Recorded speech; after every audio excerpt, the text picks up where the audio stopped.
Bonjour chers amis investisseurs, SeaMonkey que nous utilisons comme browser pour lire les Free Stock Charts.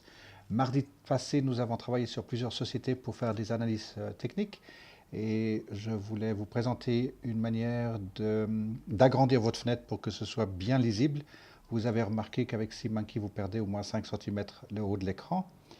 Donc nous lançons SeaMonkey et puis vous voyez que le browser SeaMonkey est super chargé. Alors plusieurs choses que vous allez faire. Vous allez peut-être faire un réglage de base qui va vous permettre d'avoir une fenêtre totalement épurée. Pour cela, vous allez dans Préférences et vous voyez ici que vous allez demander au démarrage de ce browser de ne pas du tout aller sur SeaMonkey mais d'aller sur google.com.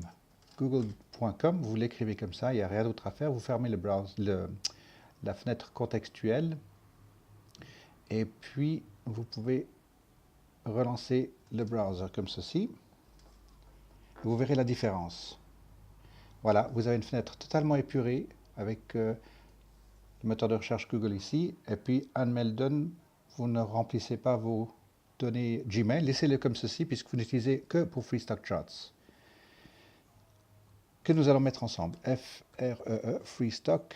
Vous lancez ceci et pendant qu'il se met en route, vous allez maintenant travailler pour gagner de l'espace en haut de votre écran ici. Alors, la première petite chose que vous pouvez faire ici sur le côté gauche, vous voyez un petit bouton gauche, vous cliquez dessus. Ça, c'est une manière rapide de tout enlever en haut de votre page, que vous ayez plus d'écran. Et puis, deuxième étape, vous pouvez encore enlever cette autre partie de l'écran ici. Puis après, vous remettez normalement comme ceci. Alors, je propose d'aller sur View, montrer ou cacher, et puis ici vous allez sélectionner par exemple la barre de navigation, cacher, retour ici sur View. Vous pouvez cacher les bookmarks, ça veut dire tout ce que vous avez mis en mémoire, puisque vous n'en avez pas, vous n'utilisez pas ce browser. Et puis encore une dernière chose ici, pour vous montrer la toolbar. Donc maintenant vous n'avez plus de barre de navigation ici. Celle-ci, vous allez peut-être avoir besoin, bien sûr, pour aller chercher quelque chose à travers ce browser. Mais comme je vous dis, n'utilisez ce browser que pour Free Stock Charts. Alors je vais le laisser comme ceci pour l'instant. Voilà, c'est une première chose. Donc vous lancez votre browser SeaMonkey, vous n'avez plus toutes ces écritures qui apparaissent. Puis ensuite, vous allez pouvoir gagner de l'espace en haut, ne serait-ce que 5 mm, 10 mm, voire plus. Moi, je vais l'enlever puisqu'on n'en a vraiment pas besoin. Deuxième point de réglage, c'est vous avez la pub sur la gauche. Vous allez pouvoir glisser la pub à l'extérieur, limite de votre écran. Et puis, vous revenez comme ceci. Et là, maintenant, vous avez un écran bien plus complet. Entrez dans votre compte Free Stock Charts.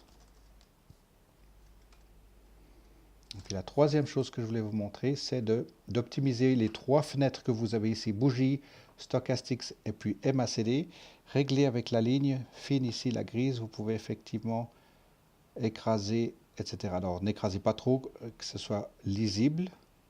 La deuxième fenêtre ici avec les Stochastics, même chose, vous pouvez réduire un tout petit peu, comme ça vous avez plus d'espace pour les bougies. Alors lorsque vous avez effectué cette modification ici et également la colonne de gauche, mettez-vous par exemple comme je l'avais avant, comme celle-ci.